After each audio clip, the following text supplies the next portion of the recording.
अभी भी बड़े पैमाने पर जो ओबीसी वर्ग है वो धार्मिक अनुष्ठानों में, कांवड़ यात्रा में, दुर्गा पूजा में, गणेश उत्सव में बड़े पैमाने पर लिप्त है। क्या लगता है कि जिस तरीके से धार्मिक अनुष्ठानों में ओबीसी बड़े पैमाने पर सामाजिक चेतना से इतर होकर धार्मिक कार्यों में लगा हुआ है, क्या लगता है कि किस तरीके से ओबीसी में जागृति आएगी और वो अपने हक और अधिकार के लिए हथकंडे अपनाते हैं कि ओबीसी की जात आधारित जनगणना न हो जाए? आखिर क्या कारण है कि ये लोग ओबीसी की जात आधारित जनगणना को लेकर घबरा? ये जो अलग अलग जातियों में बटे हुए लोग हैं उनको एकजुट करने के लिए आपका जो संगठन है किस तरीके से बहुजन समाज का आंदोलन है, आज आखिर इसकी जो सबसे बड़ी चुनौती है आज के इस 2025 में सबसे बड़ी चुनौती क्या है? नमस्कार, जय भीम, सत श्री अकाल, जोहार। इस वक्त हमारे साथ हैं डॉक्टर आरपी कुशवाहा, संरक्षक हैं ओबीसी महासभा उत्तर प्रदेश के। सर, हमारे चैनल पर आपका बहुत बहुत स्वागत है। बहुत बहुत धन्यवाद। जैसा कि हम अपने दर्शकों को बता दें, डॉक्टर आरपी कुशवाहा लगातार काशीराम साहब के समकालीन जनता से जुड़े मुद्दों, ओबीसी एससी एसटी माइनॉरिटी से जुड़े मुद्दों को लेकर लगातार जमीनी स्तर पर लोगों को जागरूक करने का काम निरंतर इस 70 साल प्लस की उम्र में भी लगातार करने का काम कर रहे हैं। तो सर से मैं कुछ समाज से ही जुड़े मुद्दे पर बात करूंगा कि सर, जो हमारा बहुजन समाज का आंदोलन है, आज आखिर इसकी जो सबसे बड़ी चुनौती है आज के इस 2025 में, सबसे बड़ी चुनौती क्या है आज के इस आंदोलन? बहुजन समाज की सबसे बड़ी चुनौती इस समय सामने आके खड़ी हो जाती है कि वह जाति और धर्म के कारण एकत्रित नहीं हो पाता है। कहीं न कहीं उसके मन में ये भावना बैठी रहती है कि हम अगर जातियों को जो है हटा देंगे, कैसे हटाएं, क्या करें। और दूसरी चीज़ धर्म के ऊपर लोगों को इतनी आस्था है कि वो धर्म को भी नहीं डिफेंड कर पाता है। तो सबसे बड़ी परेशानी आज बहुजन समाज को इकट्ठा होने में यही है। जातियों के नाम पे तो इकट्ठा हो जाएंगे, पार्टी के नाम पे इकट्ठा हो जाएंगे, लेकिन वैचारिक विचारधारा को ये ग्रहण नहीं करेंगे। और जब तक यह समाज अपने महापुरुषों के विचारधारा के ऊपर एकत्रित नहीं होगा, उसको ग्रहण नहीं करेगा, तब तक इनकी जो है सामाजिक संरचना नहीं तैयार होगी। आज एक चीज और देखने को मिलता है कि लोग जातियों में बांटे गए हैं। तो ये जो अलग अलग जातियों में बटे हुए लोग हैं उनको एकजुट करने के लिए आपका जो संगठन है किस तरीके से काम कर रहा है? हमारा संगठन जात विहीन, धर्म विहीन समाज बनाने के लिए कार्य कर रहा है। हम सभी जातियों को अपने संगठन में उचित और प्रतिष्ठित पद देते हैं। हमारा ये मानना है कि इस सभी जो भी हैं बहुजन मूल निवासी समाज इस देश का ही सब कुछ है और उसमें कोई ऊंच नीच नहीं है, कोई भेदभाव नहीं होना चाहिए। और इसी को लेके हमारा संगठन जो है वो निरंतर कार्य कर रहा है। इसका मेन लक्ष्य है जात विहीन और धर्म विहीन समाज बनाने के लिए, और अपने अधिकारों को यह वर्ग समझे कि हम क्यों और कैसे पीछे गिराए जा रहे हैं। आज इस वैज्ञानिक युग में भी अंधविश्वास, पाखंड, जाति भेद, तमाम तरह की कुरीतियां हैं जो कि आज भी विद्यमान है और उनको प्रोग्रेसिव करने की कोशिश की जा रही है।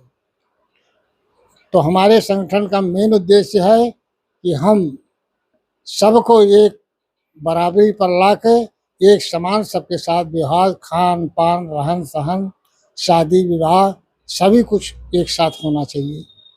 सामाजिक आंदोलन से जो बहुजनों में एकता है, जो बहुजन राजनेताओं में भी एक एकता आती है, आखिर ये बार बार क्यों टूट जाती है? एक सबसे बड़ा प्रश्न चिन्ह आज के समय पे है। लेकिन आज जो है बहुजन समाज में जो जागरूकता आई है वह बहुजन समाज के कारण ही यह एकजुट नहीं हो पाते। उसका मेन उद्देश्य है कि हर आदमी थोड़ा सा जब आगे बढ़ता है तो अपने अहम पर आ जाता है और वह समाज की बातों को इग्नोर करके समाज से कट जाता है, उसको जहाँ फायदा मिलता है वहाँ वो चल देता है और फिर उनके लिए काम करने लगता है।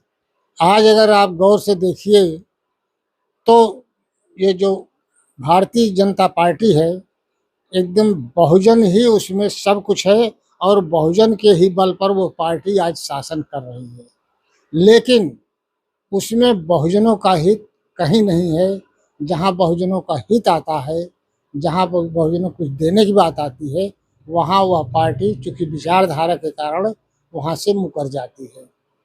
हमारे लोग वहाँ रह के अपना खुद का भला तो कर सकते हैं, लेकिन समाज का भला नहीं कर सकते।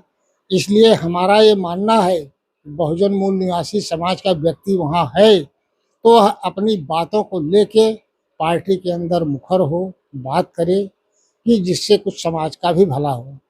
आपका संगठन ओबीसी महासभा, जिसका मुख्य एजेंडा है ओबीसी की जात आधारित जनगणना, ऐसे तमाम ओबीसी से जुड़े मुद्दे लगातार बने रहे हैं, लेकिन ओबीसी की जात आधारित जो जनगणना का मुद्दा है एक बड़ा मुद्दा है। लगातार आप लोग सड़कों से आंदोलन भी किया है, तो आखिर क्या कारण है कि जो वर्तमान की सरकार हो या इसके पहले की जो भी सरकारें रही हो, ओबीसी की जात आधारित जनगणना को लेकर वो हमेशा बचने का प्रयास करते हैं, हथकंडे अपनाते हैं कि ओबीसी की जात आधारित जनगणना न हो पाए। आखिर क्या कारण है कि ये लोग ओबीसी की जात आधारित जनगणना को लेकर घबराते हैं? हमारे देश में जो भी श्रवण जातियों का संगठन है या सवर्ण जातियों की पार्टी है, वह यह जानता है कि ओबीसी वर्ग जो है यह हाथी के समान है। इसको हम ऐसे परास्त नहीं कर सकते। इसलिए उसमें जाति वर्ग भेद डालकर इनको अलग कर देते हैं। जाति जनगणना इसीलिए नहीं करा रहे हैं, अगर हम जाति जनगणना करा देंगे वो भी समाज को पता लग जाएगा कि हाँ हम कितना परसेंट हैं और फिर वह अपनी लड़ाई लड़ने के लिए तैयार हो जाएगा। आज तो जात के नाम पे, धर्म के नाम पे हम अलग कर ले रहे हैं, लेकिन जातीय जनगणना होने के बाद यह चीज़ और नहीं कर पाएंगे। ओबीसी खुल के सामने आ जाएगा और शासन सत्ता पे अपना अधिकार कर लेगा। जाति जनगणना तो एक मुद्दा हो गया, लेकिन अभी भी बड़े पैमाने पर जो ओबीसी वर्ग है वो धार्मिक अनुष्ठानों में, कांवड़ यात्रा में, दुर्गा पूजा में, गणेश उत्सव में बड़े पैमाने पर लिप्त है।